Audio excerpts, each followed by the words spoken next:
আসসালামু আলাইকুম রহমতুল্লাহি ওয়া বারাকাতুহু। সম্মানিত প্রিয় মুসলিম ভাই ও বোনেরা, আর ইসলামী টিভির পক্ষ থেকে সকলকে জানাই আন্তরিক মোবারকবাদ। আশা করি সকলে ভালো আছেন। আমি আলহামদুলিল্লাহ আল্লাহর রহমতে ভালো আছি। আজকে আপনাদের মাঝে আলোচনা করব রজব মাসের ফজিলত এবং আমল সম্পর্কে। তো চলুন আমরা জেনে নিই হাদিস থেকে।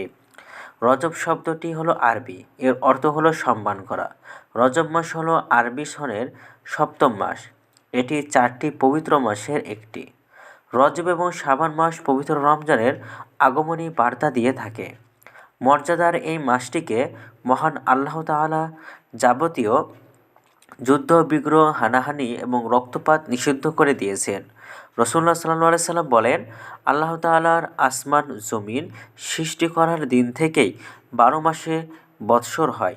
এর মধ্যে 4টি মাস সম্মানিত, 3টি একাধারে জিলকদ, জিলহজ এবং মুহররম, এবং চতুর্থ হলো রজব মুদার, যা জমাদিউল আখিরা বা শাবানের মধ্যবর্তী মাসকে বলা হয়। মুসলিম শরীফ।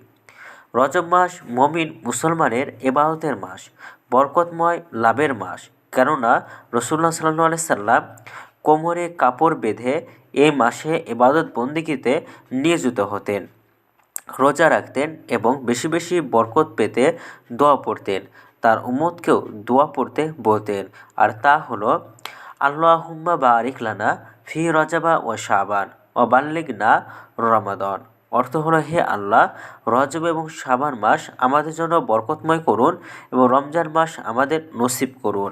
বুখারী এবং মুসলিম শরীফ। হযরত উম্মে সালমা রাদিয়াল্লাহু তাআলা আনহা বলেন, রাসূলুল্লাহ সাল্লাল্লাহু আলাইহি সাল্লাম রমজান মাস ছাড়া সবচেয়ে বেশি রোজা পালন করতেন শাবান মাসে, অতঃপর রজব মাসে। হযরত আয়েশা রাদিয়াল্লাহু তাআলা আনহা বলেন, যখন রজব মাস আসতো, রাসূলুল্লাহ সাল্লাল্লাহু আলাইহি সাল্লাম আমলের আধিক্য দেখেই আমরা তা বুঝতে পারতাম। কোনো কোনো বর্ণনায় এসেছে রাসূলুল্লাহ সাল্লাল্লাহু আলাইহি সাল্লাম রজব মাসে 10টি রোজা রাখতেন, শাবান মাসে 20টি রোজা রাখতেন এবং রমজান মাসে 30টি রোজা রাখতেন। দারিমি শরীফ। হযরত সালমান ফারসি রাদিয়াল্লাহু তাআলা আনহু থেকে বর্ণিত হাদিস থেকে জানা যায়, রজব মাসের প্রথম তারিখে 10 রাকাত নফল নামাজ পড়তে হয়।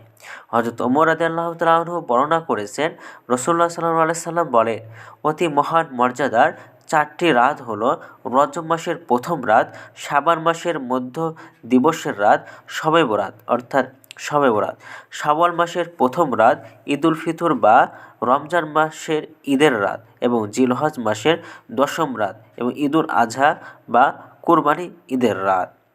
তো আমাদের এই ভিডিওটি ভালো লাগলে অবশ্যই চ্যানেলটি সাবস্ক্রাইব করে পাশে থাকবেন। ধন্যবাদ সকলকে। আসসালামু আলাইকুম ওয়া রাহমাতুল্লাহি ওয়া বারাকাতুহু।